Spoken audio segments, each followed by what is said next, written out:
Hi everybody, welcome to my 17th axial bar video.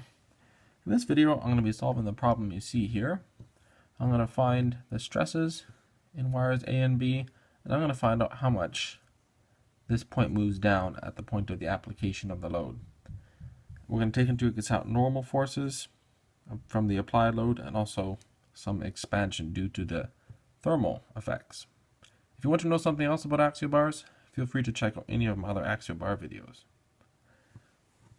If we want to find the stresses in A and B, alright, we're going to have to know the normal forces in A and B.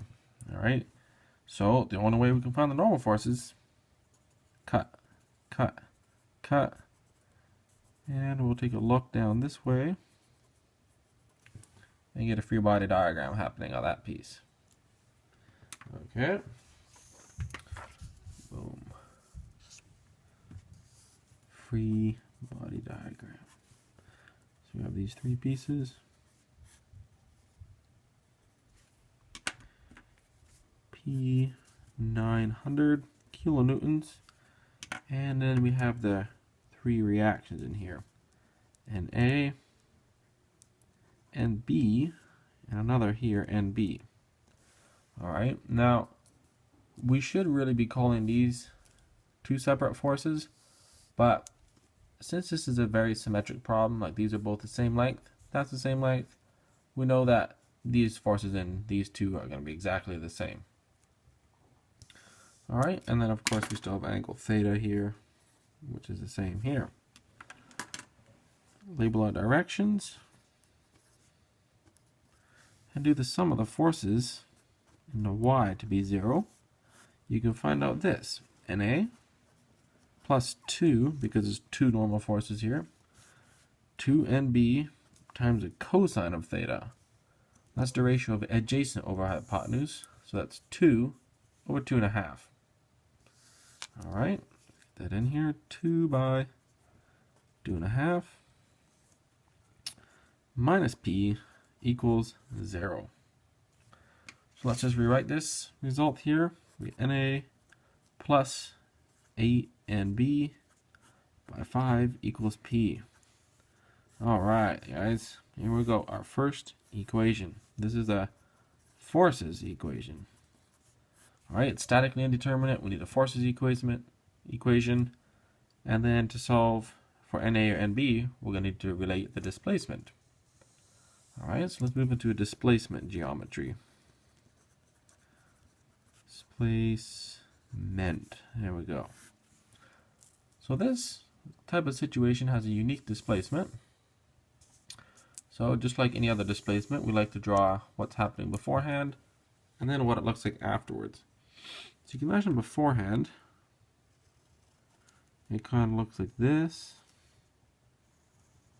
Then after we've pulled on it, these have kind of gone down to here, to here. Alright, so now we can see the displacement here. That's going to be the displacement of A. Alright, because this bar here, just directly goes straight down. So that's just the displacement of A. And this piece here, 90 degrees from here, this piece is going to be the displacement of B. Because initially that thing used to be here, now it's gotten stretched out to here. So this angle beforehand was theta, and afterwards I'm going to assume that's going to be theta here as well. Now that's not entirely accurate, but we're going to assume that, because these lengths are so big in comparison to how much these deltas are going to actually be, probably only a few millimeters, we can assume this to be true. So taking a look at just this little piece of triangle here, let me just put that in green for you so you can see that better. Alright, angle theta right there. We can write a displacement relationship. So this one is going to be the cosine of theta is equal to delta B over delta A. That's the hypotenuse. This is 90. Alright, now cosine of theta, we just did is 2 over 2.5. That's 4 out of 5. So 4 out of 5 is equal to this. So we can write delta B is 4/5 delta A. There we go. That's our displacement relationship that we derive from the geometry over here. All right, now let's move into the force displacement. All right, force displacement. And we have normal forces acting in these members, and we also have thermal forces. Well, not thermal forces. Thermal effects can cause forces, but a thermal effect is not a force in itself. All right, so we have delta A. Apparently that's getting colder. Delta B, apparently that's warming up a little bit. So we have to take into account when we're talking about displacements, we look at the forces displacement and the temperature displacement. So any delta, let's say, is going to be delta thermal plus delta due to the internal forces. I'll call that N. And of course, our trusty delta is NL over EA. Okay, so delta B is going to be delta B thermal plus delta B force. So let's just write that all in one step. Delta thermal is going to be alpha B delta TB LB. All right, that's a thermal component of B plus the forces component of B. That's NB LB over EB AB. That's going to equal to 4/5 delta A. And of course, delta A has a normal force component of the displacement and a thermal force. All right, I'm emphasizing this normal force and thermal displacement a lot because that's the tricky part of this question, is just to realize that. So thermal piece delta A, delta T, A, LA plus the normal force elongation NA, LA, EA, AA. There we go. That's a force displacement equation written out in this expanded full glory. Boom. There we go. So now we can take those values that I wrote down over here, all right, plug them into this equation, and then that gives us our second equation that we need that relates NA and NB. All right, the first one being this relationship right here, NA and B.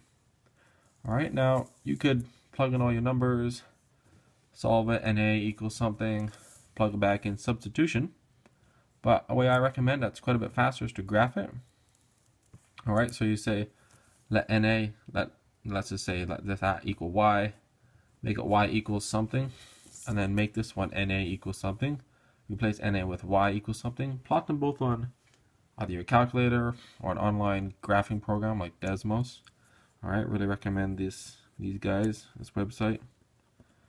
All right, they make some really user-friendly sort of graphing device thing, sorta. Yeah, check that out. And then anyway, solve for NA and B. Okay, so NB in this case is 328 kilonewtons.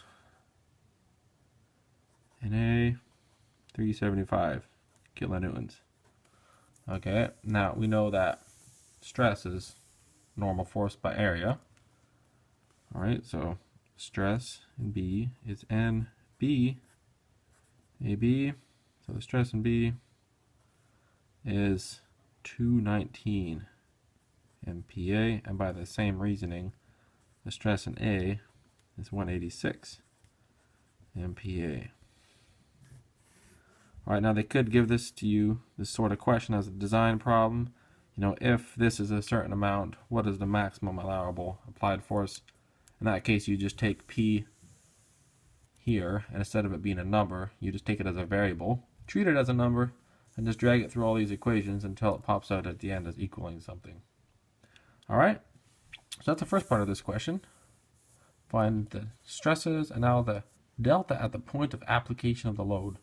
So how much has this point here moved down?